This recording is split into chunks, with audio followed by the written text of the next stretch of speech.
한 위대한 선지자가 하나님 앞에서 스스로 죽여달라고 청하고 있습니다. 4절의 말씀에 보니 자기가 죽기를 원하여 이르되 여호와여 넉넉하오니 지금 내 생명을 거두시옵소서. 도대체 엘리야에게 무슨 일이 있었던 것일까요? 엘리야 인생의 절정은 바로 갈멜산이었습니다.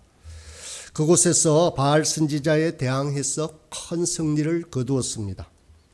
오랜 세월 가뭄이 있었는데 기도로 비가 와서 수건하던 일도 이루었습니다.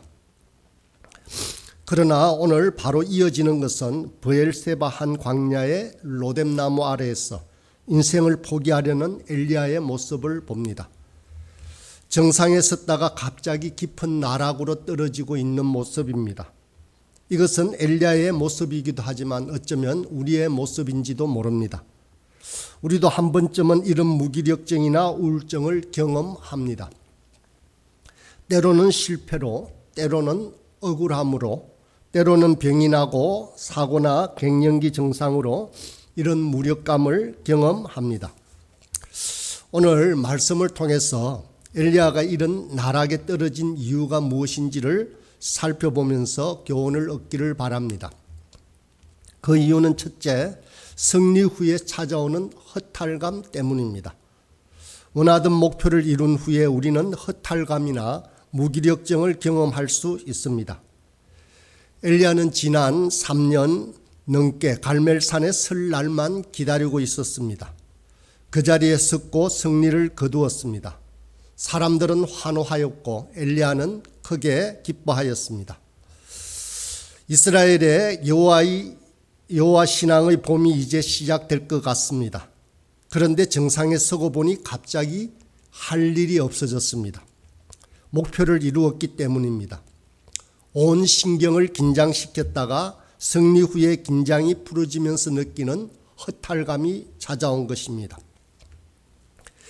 우리 인생은 등산과도 같습니다.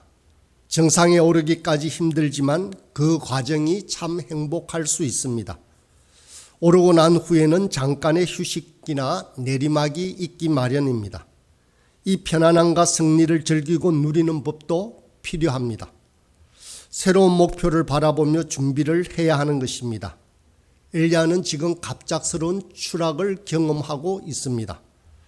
이런 추락은 승리 후에 목표를 잃어버렸기 때문입니다. 우리 인생의 정상에서도 새로운 목표가 필요한 것입니다. 두 번째 이유는 패배감 때문입니다. 엘리야는 승리했다라고 생각을 했습니다. 아합 왕도 여호와 하나님의 능력을 경험하였습니다. 백성들도 이제 모두 엘리야와 함께 했습니다. 그러나 아합 뒤에 있는 이세벨은 호락호락하지 않았습니다. 그래서 오늘 본문 2절에 보니 이세벨이 사신을 엘리야에게 보내어 이르되 내가 내일 이맘때는 반드시 내 생명을 저 사람들 중 한 사람의 생명과 같이 하리라. 그렇게 하지 아니하면 신들이 내게 벌 위에 벌을 내림이 마땅하니라 한지라. 승리 후에 다음날 아침 분위기가 갑자기 바뀌었습니다. 이세벨이 이스라엘 전역에 비상계엄령을 선포했습니다. 잠깐의 봄은 착각이었나 봅니다. 다시 차가운 겨울로 돌아가고 말았습니다. 이제 수배범이 된 엘리야는 북왕국 멀리 남쪽으로 200km나 떨어진 브엘세바로 도망가야 했습니다. 패배와 실패는 인간을 무기력하게 만듭니다. 자신이 실패했다 느끼는 순간 사람들은 극단적인 선택을 하기도 합니다. 명예가 실추되거나 사업에 실패했을 때 자살을 선택하는 경우가 참으로 많이 있습니다. 불안감도 일종의 미래에 대한 패배의식이라고 할 수 있습니다. 더 이상 버티기나 승리할 수 없을 것 같은 두려움입니다. 우리는 인생이라는 산을 넘고 있습니다. 태양이 떠서 높은 중천에 올랐다가 서쪽으로 내려갑니다.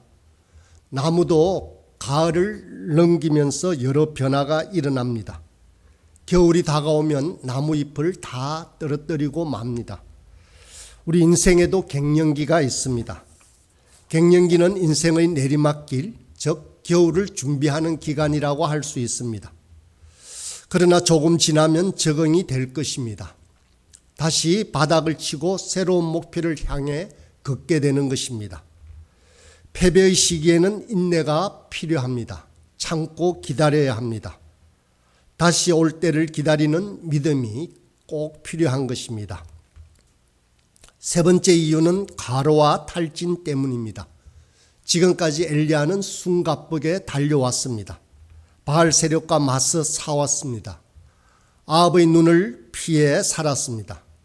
사람이 아닌 까마귀가 그에게 음식을 제공해 주기도 했습니다.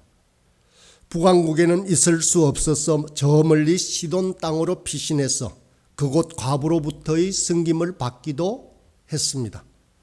아합 왕에게 도전을 걸었고 갈멜산에서 세계의 대결을 하였습니다. 불이 내렸고 바알 선지자들을 모두 죽였습니다. 간절히 기도해서 비가 왔고 아합의 마차를 앞서서 20여 킬로미터를 달리며 승리를 만끽했습니다. 바쁘고 긴장된 일들이 연속적으로 일어나고 있었습니다. 우리는 흔히 워크홀릭이라는 말을 합니다. 우리 몸은 쉬어 주어야 합니다. 제대로 쉬지 못하면 몸이 반발합니다. 그것이 바로 병입니다. 하나님이 안식일을 주신 이유가 있습니다. 그것은 우리 인간에게 휴식이 필요하기 때문입니다. 하나님께서도 6일 동안 창조하시고 하루를 쉬셔야만 했습니다. 탈진이라는 말입니다. 영어로는 번아웃이라고 합니다. 이 말은 모두 다 타버렸다라는 뜻입니다. 오랜 시간 긴장하다가 툭 하고 끈이 끊어진 상태에 이른 것을 말합니다. 그러므로 우리는 적당히 쉼이 필요합니다. 그리고 기뻐하며 즐기는 방법도 알아야 합니다. 네 번째 이유는 과도한 부담감 때문입니다. 이 부담감은 엘리야 생애 곳곳에서 찾아볼 수 있습니다. 엘리야가 갈멜산에서 백성 앞에 이렇게 말합니다. 열왕기상 18장 22절입니다. 엘리야가 백성에게 이르되 여호와의 선지자는 나만 홀로 남았으나 바알의 선지자는 450명이로다. 분명 앞에서 보면 엘리야가 만난 오바다가 이렇게 말했습니다. 여호와는 선지자 100명을 자신이 동굴 속에 숨겨 살렸다라고 오바다를 통해서 알렸음에도 불구하고 여호와의 엘리야는 나만 홀로 남았다라고 지금 고백하고 있는 것입니다. 오늘 로뎀나무 아래에서도 하나님께 엘리야는 이렇게 외칩니다. 지금 내 생명을 거두시옵소서. 나는 내 조상들보다 낫지 못하나이다라고 말하고 있습니다. 아마 다른 조상은 선배 선지자들과 자신을 비교하는데 아마 모세나 여호수아나 사무엘을 연상했는지도 모릅니다. 과도한 책임감이 이런 부담감을 주고 있습니다. 엘리야는 자기가 쓰러지면 신앙도 무너지고 하나님도 사라질 거라고 생각했던 것 같습니다. 아닙니다. 엘리야의 과도한 책임감에 대한 하나님의 답변은 이렇습니다. 18절에 나와 있습니다. 그러나 내가 이스라엘 가운데 7,000명을 남기리니 다 바알에게 무릎을 꿇지 아니하고 다 바알에게 입맞추지 아니한 자니라. 하나님의 답은 이렇습니다. 너 말고도 7,000명이나 있다라는 것입니다. 내가 책임지지 않아도 이 일을 대신할 사람이 많이 있다면 얼마나 안심이 되겠습니까? 우리는 이런 믿음을 가져야만 합니다. 하나님은 엘리야를 위하여 로뎀나무를 예비하였습니다. 로뎀나무라고 하니까 그 어감으로 우리가 생각해 보면 아주 잎이 무성한 나무일 거라고 생각합니다. 그러나 아름다리 나무가 아닙니다. 그저 사리나무에 불과합니다. 사리나무 일망정 엘리야에게는 요나의 박덩굴처럼 좋았을 것입니다. 광야의 뜨거운 태양을 가려주기 때문입니다. 이곳은 또한 어떤 감시나 공격으로부터도 안전한 곳이었습니다. 우리에게 이런 평안한 공간이나 장소가 있으면 좋습니다. 힘들 때는 뜨거운 태양을 피할 수 있는 곳이 좋습니다. 그곳이 교회가 될 수도 있습니다. 꼭 교회가 아니라도 어떤 특정 공간이 될 수도 있습니다. 아니면 어떤 취미가 될 수도 있고 우리에게 주어진 어떤 업무나 일이 될 수도 있습니다. 때로는 다른 사람이 로뎀 나무가 될 수도 있습니다. 그렇다면 여러분에게 휴식을 제공하는 곳은 과연 어디입니까? 하나님은 엘리야를 책망하지 않습니다. 내가 능력을 너에게 보여주었는데 네가 지금 쓰러져서 그렇게 자빠져 있느냐라고 역정을 내시지 않습니다. 잠든 엘리야를 깨우는 모습을 한번 상상해 보십시오. 5절에서는 이렇게 말합니다. 로뎀 나무 아래 누워 자더니 천사가 그를 어루만지며라고 말하고 7절에서는 여호와의 천사가 또다시 와서 어루만지며라고 말합니다. 어루만지고 있습니다. 아마도 잠든 엘리야를 깨우기 위해서 흔드는 것 같은데 아주 부드럽게 느껴지도록 합니다. 마치 엘리야를 다독이는 듯한 모습을 연상케 하고 있습니다. 지어받거나 그듯하지 않습니다. 힘들 때는 곁에 있으면서 어루만져주는 그러한 사람이 우리에게는 필요합니다.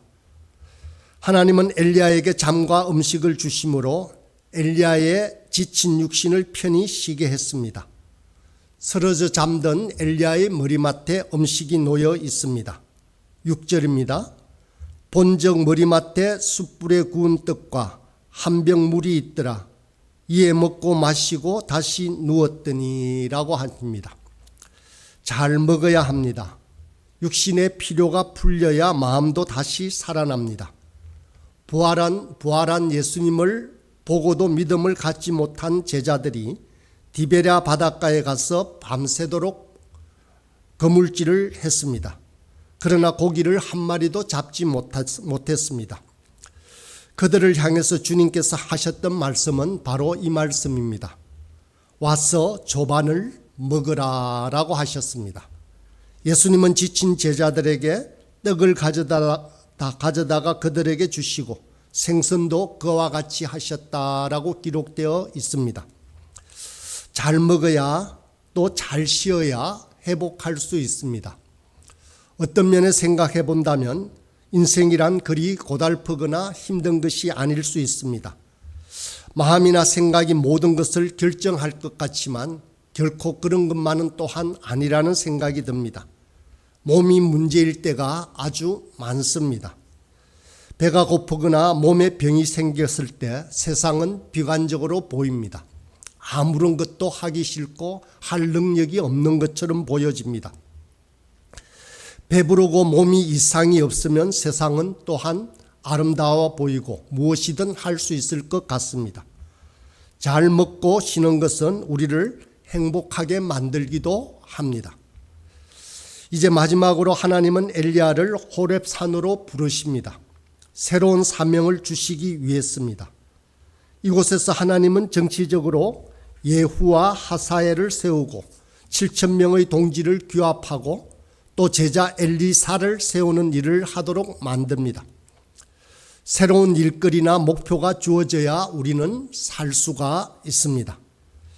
주님께서 우리를 부르실 그날까지 즐겁게 일하다가 부르심을 받는 사람이 바로 가장 행복한 사람인 것입니다. 먹고 살기 위해서 아등바등하는 일이 결코 아닙니다. 사람은 일을 할 때 보람이 있습니다. 하나님은 우리에게 새 사명을 주심으로 우리로 하여금 이 슬럼프에서 벗어나게 하십니다. 하나님은 우리를 결코 뒤로 물러날 침몰할 자로 만드신 것이 아닙니다. 우리 주님은 히브리서 10장 38절에서 이렇게 말씀하십니다. 우리가 뒤로 물러가면 주님의 마음이 그를 기뻐하지 않는다라고 하셨습니다. 우리는 어쩌면 후퇴하고 물러가며 살아갈 수 있는 그러한 존재가 아니라는 것입니다. 어쩌면 잠시 뒤로 물러갈 수는 있습니다. 그러나 그것은 잠시입니다. 이곳에서 재충전을 한 후 우리는 다시 일어서야 하는 것입니다. 오늘 아침 엘리야에게 새 힘을 공급하시듯 하나님께서 저와 여러분의 인생에도 새 힘을 주시길 간절히 소망합니다.